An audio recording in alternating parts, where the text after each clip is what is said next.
In the name of Allah who is the most beneficent and the most merciful. अस्सलाम वालेकुम dear students. आज हम लोग study करेंगे कोऑर्डिनेशन एंड कंट्रोल के बारे में कि कोऑर्डिनेशन एंड कंट्रोल एक्चुअली है क्या। इसकी डेफिनेशन देखेंगे, इसकी एग्जांपल देखेंगे और इसके अलावा हम इसके कंपोनेंट्स को स्टडी करेंगे कि कोऑर्डिनेशन के कौन कौन से कंपोनेंट्स हैं, क्या क्या एक्शन परफॉर्म करते हैं, कोऑर्डिनेशन की कौन कौन सी टाइप्स हैं और एट द एंड अपने लेक्चर को समराइज़ करेंगे।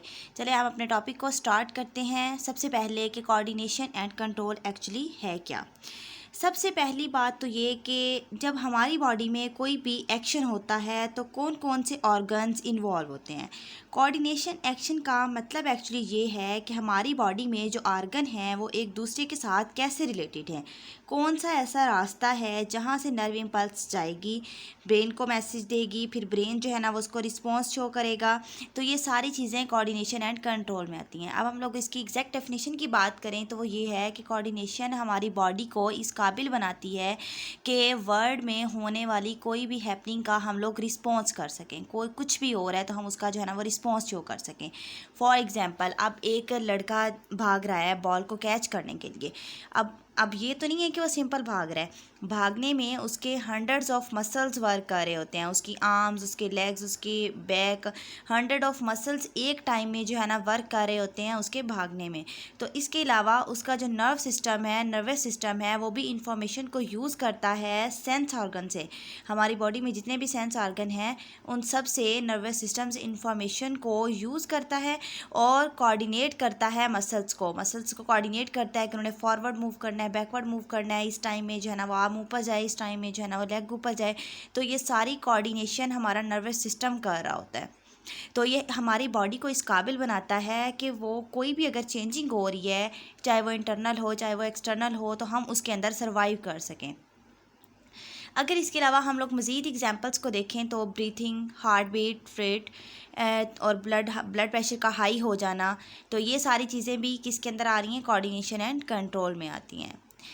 तो नेक्स्ट अब हम लोग देखते हैं कोऑर्डिनेशन की टाइप्स कौन कौन सी हैं। 2 टाइप्स हैं कोऑर्डिनेशन की, ठीक है। पहली है नर्वस कोऑर्डिनेशन एंड सेकंड है केमिकल कोऑर्डिनेशन। नर्वस कोऑर्डिनेशन का मतलब ये होता है कि जिसमें हमारा नर्वस सिस्टम इन्वॉल्व हो। नर्वस सिस्टम में कौन कौन सी चीज़ें आती हैं, हमारा ब्रेन आता है और स्पाइनल कॉर्ड। ब्रेन और स्पाइनल कॉर्ड जिसमें इन्वॉल्व हो तो वह nervous coordination. And chemical coordination ऐसी कोऑर्डिनेशन जिसमें हमारा एंडोक्राइन सिस्टम्स इन्वॉल्व हो, तो उसे हम लोग क्या कहते हैं, केमिकल कोऑर्डिनेशंस कहते हैं। नेक्स्ट अब हम लोग देखते हैं कुछ कंपोनेंट्स के बारे में कि कोऑर्डिनेशन के टोटल कितने कंपोनेंट्स हैं। 5 मेजर कंपोनेंट्स हैं कोऑर्डिनेशन के। फर्स्ट है stimulus, second receptor, third coordinator, fourth effector and fifth response. तो ये मेजर 5 कंपोनेंट्स हैं कोऑर्डिनेटेड एक्शन के। अब हम लोग स्टेप बाय स्टेप इन सब कंपोनेंट्स को स्टडी करेंगे। फर्स्ट ऑफ ऑल हम लोग देखते हैं स्टिमुलाई के बारे में। स्टिमुलाई एक्चुअली एक प्लूरल वर्ड है, तो सिंगुलर इसका होता है स्टिमुलस। स्टिमुलस का मतलब ये होता है कि हमारे माहौल में कोई भी तब्दीली, चाहे वो एक्सटर्नल हो चाहे वो इंटरनल हो। एक्सटर्नल इंटरनल मीन ऐसी तब्दीली या तो चाहे वो हमारी अपनी बॉडी के अंदर हो रही है या फिर वो हमारे इन्वायरमेंट के अंदर हो रही है, तो हमने उसका रिस्पॉन्स शो करना, तो ये क्या होता है, स्टिमुलाई होता है। हम इस तरह से भी कह सकते हैं कि हमारे स्टिमुलस का मकसद ये है कि वो उस बंदे के अंदर रिस्पॉन्स पैदा करें, ठीक है। जैसे हमारे माहौल में कोई भी तब्दीली है या हमारी बॉडी में कोई भी तब्दीली हो रही है तो स्टिमुलस क्या करे, उसका रिस्पॉन्स पैदा करे। और एक और मेन चीज़ कि हर चेंज जो है वो स्टिमुलस नहीं होता, ऐसा चेंज जो रिस्पॉन्स पैदा करे सिर्फ उसी को हम लोग स्टिमुलस कहते हैं। अब अगर हम लोग इसकी एग्जांपल देखें तो अगर हम स्नेल को टच करें तो स्नेल आगे से रिस्पॉन्स शो करता है, तो इसका क्या मतलब है कि उसको पता चल जाता है कि मुझे किसी ने टच किया है, तो ये क्या था, स्टिमुलस था उसका, उसने फ़ौरन से रिस्पॉन्स शो किया। इसके अलावा आप लोगों ने सनफ्लावर को देखा होगा। सनफ्लावर जैसे जैसे सन मूव करता है उसी तरह से जो है ना वो उसका भी जो फ्लावर होता है वो भी अपनी डायरेक्शन को चेंज करता रहता है। तो वो भी उसको क्या होता है कि उसको एक्सटर्नल इन्वायरमेंट से स्टिमुलाई मिल रही होती है, स्टिमुलाई मिलती है तो वो उसका रिस्पॉन्स शो करता है, ठीक है। अब कौन कौन से फैक्टर्स हैं जो स्टिमुलाई में इन्वॉल्व होते हैं, स्टिमुलस करवाते हैं। टच, अगर हम किसी भी चीज़ को टच करेंगे तो फ़ौरन से उसका रिस्पॉन्स शो करेगी। लाइट पड़ेगी किसी चीज़ के ऊपर, तो अब कोई एक सपोज कैट है, आंखें बंद बंद करके लेटी हुई है, हम उसके ऊपर लाइट डालेंगे तो क्या होगा, फ़ौरन से उसका रिस्पॉन्स शो करेगी। तो ये सारे जो मेन फैक्टर्स हैं वो लाइट और टच हैं, ये फैक्टर्स हैं जो स्टिमुलाई में इंपॉर्टेंट रोल प्ले करते हैं। अगर हम लोग और एग्जांपल देखें स्टिमुलाई की, तो उसमें आ जाता है हीट, कोल्ड, प्रेशर और sound waves, pressure of chemicals, microbial infections. तो ये सारे क्या हैं, मेजर फैक्टर्स हैं स्टिमुलाई के। तो नेक्स्ट अब हम लोग सेकंड फैक्टर्स को डिस्कस करेंगे। हमारा सेकंड फैक्टर है रिसेप्टर। रिसेप्टर्स एक्चुअली है क्या? रिसेप्टर के मतलब से ही इंडिकेट हो रहा है रिसीव करना। जब आप किसी भी हॉस्पिटल में जाएं या किसी भी आप जाते हैं इंस्टीट्यूट में जाते हैं तो वहाँ पे रिसेप्शन होती है। तो रिसेप्शन क्या कर रही होती है, रिसीव कर रही होती है। तो सेम इसी तरह से रिसेप्टर भी क्या करता है, स्टिमुलाई को रिसीव करता है। हमारी बॉडी में आप किसी चीज़ को टच करें, जो स्टिमुलाई होगा उसको रिसेप्टर्स रिसीव करते हैं। अब हम लोग ये देखते हैं कि हमारी बॉडी में ऐसे कौन कौन से ऑर्गन्स हैं जो स्टिमुलाई को रिसीव करते हैं। तो जो मेजर ऑर्गन है जो स्टिमुलाई को रिसीव करते हैं वो हैं टिश्यू, सेल्स, ठीक है। तो ये मेजर ऑर्गन्स हैं हमारी बॉडी में स्टिमुलाई को रिसीव करने के लिए। अब नेक्स्ट एग्जांपल देखते हैं। जिस तरह से आप ये कहें कि sound waves are detected by ear. अब ये तो नहीं है कि हमें साउंड वेव को डिटेक्ट करना है तो हम अपने बाजू से कर लें, हम अपनी लेग से कर लें, ऐसा नहीं हो सकता। हम साउंड को डिटेक्ट करते हैं अपने कानों से, और लाइट को हम लोग डिटेक्ट करते हैं अपनी आईज से, ठीक है। अब लाइट को डिटेक्ट करने के लिए हम हैंड नहीं यूज़ करते, हम सिर्फ आई यूज़ करते हैं। इसका क्या मतलब है कि एक स्पेसिफिक ऑर्गन है हर चीज़ को डिटेक्ट करने के लिए। अब साउंड क्या है, एक स्टिमुलाई है, उसको कौन डिटेक्ट कर रहा है, उसको ईयर डिटेक्ट कर रहे हैं। लाइट एक स्टिमुलाई है, उसको डिटेक्ट करने के लिए कौन सा ऑर्गन हमारी बॉडी का यूज़ हो रहा है, वो आइज़ यूज़ हो रही हैं, ठीक है। तो इसी तरह से स्टिमुलाई को कौन डिटेक्ट कर रहा है, रिसेप्टर्स डिटेक्ट कर रहे हैं। और कौन कौन से स्पेशल रिसेप्टर्स हैं, हमारी बॉडी के सेल्स हैं, टिश्यूज़ हैं, और हर एक जो है ना वो हर एक के लिए स्पेसिफिक है। जैसे लाइट के लिए आई स्पेसिफिक्स हैं। अगर हमारे पास केमिकल्स हैं एयर को, तो उनको डिटेक्ट करने के लिए हमारा नोज़ है, ठीक है। द ऑर्गन, टिश्यू और cells which are specifically able to detect particular type of stimuli. तो ये ऑर्गन, टिश्यू एंड सेल्स, ये तीन चीज़ें हैं जो किसी भी टाइप का रिसेप्टर हो तो उसको जो है ना वो डिटेक्ट करती हैं, स्टिमुलाई को डिटेक्ट कर रही होती हैं। तो नेक्स्ट हमारा टॉपिक है, थर्ड कंपोनेंट को देखते हैं, कोऑर्डिनेटर। सबसे पहले बात कि कोऑर्डिनेटर है क्या। कोऑर्डिनेटर हमारी बॉडी के ऐसे हिस्से हैं जो मैसेज को रिसीव करते हैं रिसेप्टर से, और उस मैसेज को इंटरप्रेट करेंगे, उसकी जांच पड़ताल करेंगे, और फिर उस मैसेज के जो है ना वो एक्शन परफॉर्म करेंगे कि कौन सा काम जो है ना वो करना चाहिए।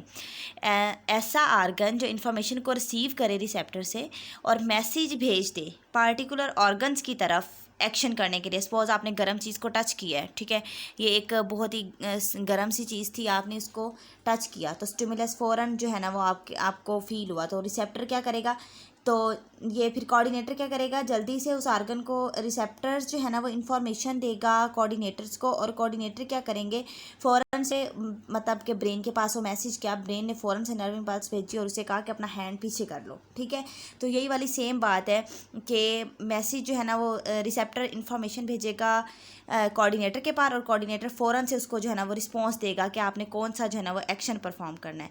अब दो तरह की कोऑर्डिनेशन होती है, एक होती है नर्वस कोऑर्डिनेशन और एक होती है केमिकल कोऑर्डिनेशन। नर्वस कोऑर्डिनेशन जिसमें हमारा brain and spinal cord as a coordinator work कर रहे हो तो वो नर्वस कोऑर्डिनेशन होती है।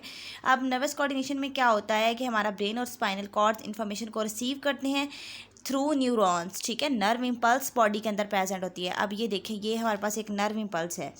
नर्व इम्पल्स जो है ना वो जल्दी से फ़ौरन से रिस्पॉन्स लेके ब्रेन के पास जाएगी, ब्रेन इसको जल्दी से जो है ना वो रिस्पॉन्स करेगा तो वो जाके उसको बताएगी। अब देखेंगे यहाँ से नर्व इम्पल्स गई है ब्रेन के पास, स्पाइनल कॉर्ड के पास, वहाँ से उन्होंने इसको रिस्पॉन्स दिया है तो फ़ौरन से उसने हैंड अपना पीछे कर लिया है, ठीक है। तो ये इन्फॉर्मेशन को रिसीव करते हैं, उसके बाद जो है ना मैसेज भेजते हैं कि आपने कौन सा काम करना है और कौन सा नहीं करना। और सेम इस तरह से हमारे पास होती है नर्व कोऑर्डिनेशन थी, और सेकंड हमारे पास थी केमिकल कोऑर्डिनेशन। केमिकल कोऑर्डिनेशन में हमारे एंडोक्राइन ग्लैंड्स इन्वॉल्व होते हैं। तो नेक्स्ट हम देखते हैं इफेक्टर्स के बारे में कि इफेक्टर्स क्या हैं। इफेक्टर्स ऐसे स्पेशल ऑर्गन्स जो इंफॉर्मेशन को कोऑर्डिनेटर से रिसीव करते हैं, ठीक है। These are the part of the body that receive message from coordinator. जो कोऑर्डिनेटर से मैसेज को रिसीव करें उन्हें हम लोग क्या कहते हैं, उन्हें कोऑर्डिनेटर्स कहते हैं, और ये पर्टिकुलर रिस्पॉन्स प्रोड्यूस करते हैं, ठीक है।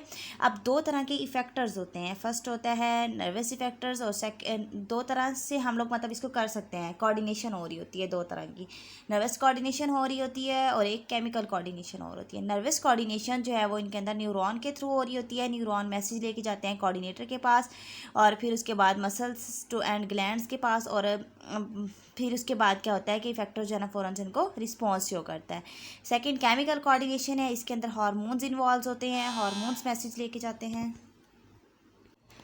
इसी तरह से अगर हम लोग बोन्स और लिवर की बात करें तो बोन्स और लिवर भी एज आ इफ़ेक्टर एक्ट करते हैं कुछ हार्मोन्स के लिए, ठीक है। अब इफ़ेक्टर से हम लोग नेक्स्ट कंपोनेंट को डिस्कस करेंगे। फर्स्ट ऑफ ऑल हमने स्टिमुलाई को देखा, देन रिसेप्टर को देखा, देन कोऑर्डिनेटर को देखा, इफ़ेक्टर्स को।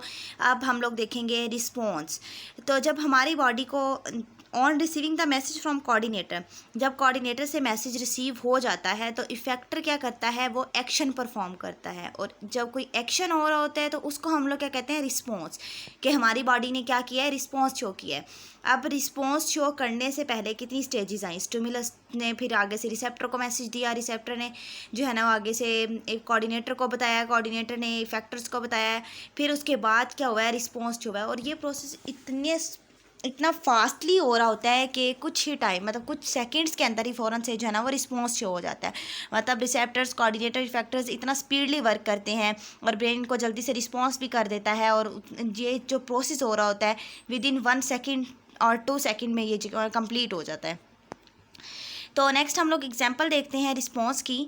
तो जिस तरह से pulling our hand away from something very hot and movement of flower of sunflower toward light और रिस्पॉन्सेस, मतलब पहले उन्होंने क्या एग्जांपल दिया है कि अगर हम किसी गर्म चीज़ को हाथ लगाते हैं, ठीक है, तो हम लोग क्या करते हैं कि अपना हाथ फ़ौरन से पीछे खींच लेते हैं। हमने हाथ लगाया, स्टिमुलस, उसके बाद रिसेप्टर ने वर्क किया, उसके बाद इफेक्टर्स ने वर्क किया, तो हमारा ब्रेन ने हमें क्या रिस्पॉन्स दिया, नर्व इम्पल्स के थ्रू कि अपना हाथ पीछे कर लें। तो हमने जल्दी से अपना हाथ जो है ना पीछे कर लिया, हमें फील हो गया कि ये चीज़ गर्म है। अब इसी तरह से जो फ्लावर के ऊपर लाइट पड़ रही होती है, सन लाइट पड़ रही होती है, तो फ्लावर को पता चल रहा होता है कि जी ये सन लाइट पड़ रही है, तो वो उसकी मूवमेंट शो करना शुरू कर देता है। तो ये क्या होता है, उसका रिस्पॉन्स होता है। तो नेक्स्ट दो तरह से होते हैं रिस्पॉन्स, एक होता है नर्वस कोऑर्डिनेशन और एक होता है केमिकल कोऑर्डिनेशन के थ्रू। नर्वस कोऑर्डिनेशन जो है ना ये फ़ौरन से प्रोड्यूस हो जाता है, नर्वस कोऑर्डिनेशन का जो रिस्पॉन्स है, और ये शॉर्ट लिव रिस्पॉन्स होता है। सेकंड होता है केमिकल कोऑर्डिनेशन। तो केमिकल कोऑर्डिनेशन में ये होता है कि ये स्लो प्रोड्यूस होता है लेकिन ये लॉन्ग लिविंग रिस्पॉन्स होता है, ठीक है।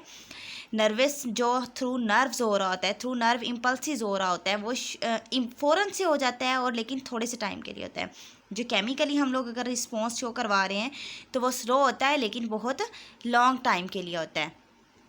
तो नेक्स्ट हम अपने लेक्चर को समराइज़ करते हैं। सबसे पहले हमने देखा स्टिमुलस को। स्टिमुलस एक्चुअली है क्या, हमारे माहौल के अंदर इंटरनल या एक्सटर्नल कोई भी चेंज और इस चेंज का हमने रिस्पॉन्स शो करना, ठीक है।